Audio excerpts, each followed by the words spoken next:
Entre los casos que vamos a presentar para el módulo, voy a hablar ahora un poquito del caso de la creación de apuntes colaborativos.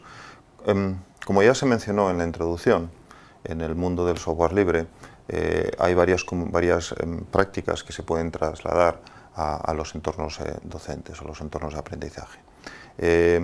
Algunas de estas prácticas son o están basadas en la disposición del código fuente. Por eso en el mundo del software libre se habla mucho de muéstrame el código. Muéstrame el código es el principio de cualquier conversación, porque lo que tú ves es lo que han hecho los demás y a partir de ahí pues puedes entenderlo, puedes mejorarlo o puedes criticarlo. Entonces hay gran parte del aprendizaje en las comunidades de desarrollo de software libre que se realiza simplemente leyendo el código que han escrito otros, que en principio pues me permite no solamente entender las buenas prácticas que estén siguiendo otros, sino también leyéndolo con un espíritu crítico, pues encontrar los problemas que pueda tener y tratar de ver cómo se podría mejorar, lo cual lleva directamente a la segunda fase del aprendizaje, que es modificar ese código. Cuando yo considero ya que después de haber leído el código lo entiendo razonablemente bien, pues puedo empezar a modificarlo con la idea de mejorarlo, aunque a veces incluso lo pueda estropear, pero lo importante es jugar con él. Una vez que me siento ya familiar con él, lo he podido modificar y demás, estoy listo para pasar a la siguiente fase, que es donde ya empiezo a ser, por decirlo de alguna manera, productivo. Es cuando empiezo a coaprender con otros trabajando juntos en el código. Típicamente las modificaciones que yo he hecho en la etapa anterior, pues las propongo a los demás y los demás me las critican, las comentan, hacen sus propias modificaciones sobre las mías y a partir de ahí todos empezamos a aprender. Probablemente yo, si soy el nuevo, pues aprenderé mucho más que los demás, pero también puedo traer prácticas interesantes que interesen a los demás. De esa manera el aprendizaje se realiza fundamentalmente escribiendo el código y recibiendo críticas sobre el código y adaptándome un poco a esas críticas que de alguna manera están destilando el saber del grupo sobre este tema. Y al final lo que acabamos teniendo también en cuanto al resultado del producto, en cuanto al software que se está desarrollando, es una mejora incremental mediante estos mecanismos de revisión de pares. Por lo tanto, el patrón que se sigue en estas comunidades, que es el patrón que vamos a tratar de reproducir con este caso de la creación de apuntes colaborativos, es primero leo, después modifico y después escribo. Y durante todo este proceso voy aprendiendo.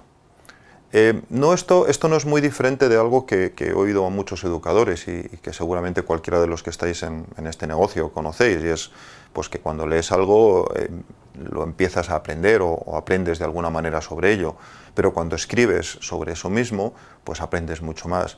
Y cuando realmente aprendes, comprendes y empiezas a, digamos, a hacer tuyo ese conocimiento, es cuando se lo tienes que explicar a un tercero. Por lo tanto, la idea va a ser que los alumnos mejoren el aprendizaje escribiendo apuntes en colaboración. De alguna manera los apuntes nos van a hacer aquí de código fuente, tratando de trasladar, por lo tanto, las prácticas que en el mundo del software libre ocurren alrededor del código fuente, con prácticas que aquí van a ocurrir alrededor de los apuntes.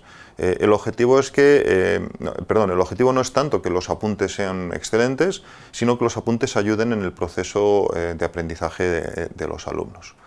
Hay que tener en cuenta ahí algunos factores que son muy conocidos en el mundo de la enseñanza. Primero, en muchos casos los apuntes de los alumnos pueden ser los mejores apuntes, porque ellos saben exactamente lo que necesitan. Cuando un buen alumno toma buenos apuntes y después los reelabora, claro, los está escribiendo como él espera encontrarlos para poder aprender con ellos. Es algo que, en el caso del profesor, siempre tenemos que tratar de ponernos en su lugar. En este caso lo hace de forma natural. Además, es obvio que tienen, al menos muchos alumnos, una alta motivación para escribir buenos apuntes, ya que van a ayudarles en el proceso de aprendizaje. Les interesa tener buenos apuntes porque así van a poder aprender más rápidamente, de forma más eficiente. Y por otro lado, hay que tener en cuenta también que cuando tenemos un grupo trabajando con la misma asignatura, pues básicamente todos los alumnos están escribiendo el mismo tipo de apuntes, cada uno de su manera. Si todos ellos los están haciendo, pero al final los temas son los mismos y los problemas que se van a encontrar para escribirlos son muy similares. Y por último, también nos podemos aprovechar de otra cosa, que es que recientemente pues la disposición de portátiles, de aparatos que permiten grabar, móviles, cualquier cosa, pues nos facilita que todos los contenidos, que son la base de los apuntes, estén de forma completamente digital desde el principio. De forma que puedo tener alumnos en clase tomando notas en su portátil de lo que el profesor va diciendo, quizás completándolas directamente durante la propia clase con otros materiales en línea que van consultando, si tienen tiempo para ello, y desde luego pueden hacer cosas como grabar la clase completa para después volver sobre algunas partes de la clase que no pudieron coger cuando estaban transcribiéndola. En cuanto a posibilidades técnicas de cómo hacer esto, pues tenemos varias, dependiendo de cómo organicemos a los alumnos y de cómo de familiarizados con las herramientas en cuestión estén. Al final la idea es simple, divido a los alumnos en grupos, o si el grupo de aprendizaje es suficientemente pequeño, quizás tengo un solo grupo, y les encargo que realicen unos apuntes entre todos ellos. La forma más simple es, pues utiliza un procesador de textos, trabaja directamente como has trabajado toda la vida, utiliza un foro de Moodle, por ejemplo, para compartir los resultados, de forma que los alumnos pueden organizarse y cada clase, por ejemplo, puede tener una o dos personas que tomen los apuntes básicos y los demás cogen los ficheros que han producido esas personas y los van completando ya cuando la clase ha terminado, escribiendo tranquilamente en su casa, completando con contenidos, quizás siguiendo indicaciones del profesor y al final produciendo entre todos, con distintas versiones que se van dejando en el foro, la versión definitiva de cada tema para los apuntes. Esta forma de funcionamiento, aunque puede perfectamente ser útil, tiene un problema que es la coordinación. Las diferentes versiones de los ficheros que se van subiendo al foro pueden empezar a descoordinarse, puede haber alumnos trabajando en paralelo en temas similares y a veces es muy difícil hacer converger las distintas versiones hacia una versión única. Por otro lado también el poderte, digamos, comunicar solamente mediante el foro, pues complica también algunas otras labores de coordinación. Hace ya tiempo que sabemos que tenemos herramientas mejores para coordinarnos en la red cuando queremos escribir documentos. Una de ellas son los wikis. Los wikis son, por ejemplo, o el wiki es la herramienta que está detrás de la Wikipedia. Entonces, aquí lo que haríamos, si utilizamos esta posibilidad técnica, es encargar a los alumnos que escriban sobre un wiki directamente en la clase, tomando notas del profesor y después directamente sobre ese mismo wiki actualizando, modificando, mejorando los contenidos de forma integral por todo el grupo. El wiki lo puedo tener integrado en Moodle o lo puedo tener en un sitio externo. Y por tanto el resultado en este caso será una página o varias páginas en el wiki con los resultados del trabajo colaborativo de todos los alumnos.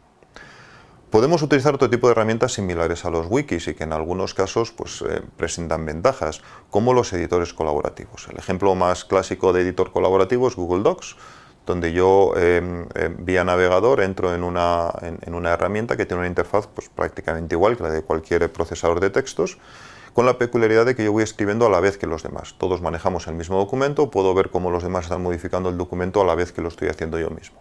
La principal ventaja es que prácticamente no tiene curva de aprendizaje, porque puedes empezar, si sabes manejar ya un procesador de textos, prácticamente desde el principio a colaborar con los demás.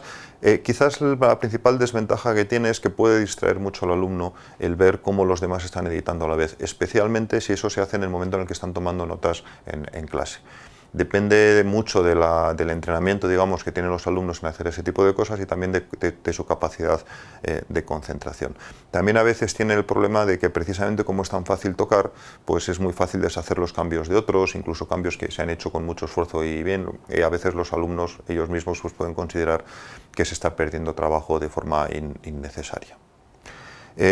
Para resolver parte de los problemas que tienen los wikis y los editores colaborativos, otra posibilidad es utilizar los sistemas de control de versiones como Git. Git es un sistema, de hecho, utilizado en programación por los desarrolladores de software y diseñado especialmente para mantener versiones de programas que se van desarrollando de forma concurrente, donde varios desarrolladores están trabajando sobre el mismo programa. Como está diseñado específicamente para eso, pues tiene presenta muchas facilidades para la colaboración, para poder desarrollar versiones en paralelo que luego se mezclan en una sola, para poder detectar cuando hay conflictos entre ellas, etc. Pero tiene el problema de que necesita una cierta formación, un cierto aprendizaje para empezar a trabajar con él. Por eso todavía hay otra posibilidad, la última que proponemos, que es utilizar este tipo de sistemas de control de versiones, pero de forma relativamente oculta.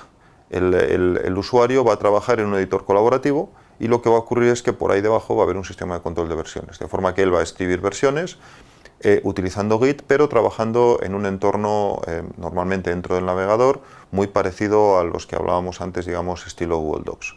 Uno de los más conocidos hoy día es Gitbook, diseñado para escribir libros y que permite justamente trabajar de esta manera. En cualquiera de estos casos, el resultado final será pues, la colección de apuntes que los alumnos están preparando. Es muy importante darle la importancia que merece, es muy importante que el profesor lo revise y, de hecho, que el profesor participe en el propio proceso de realización de los propios apuntes, al menos para tratar de corregir los errores graves que pueda haber si ve que otros alumnos no lo están corrigiendo. Pero también es importante que los alumnos sientan que los apuntes son suyos y por lo tanto darles libertad de incluso equivocarse, aunque posteriormente se corrija.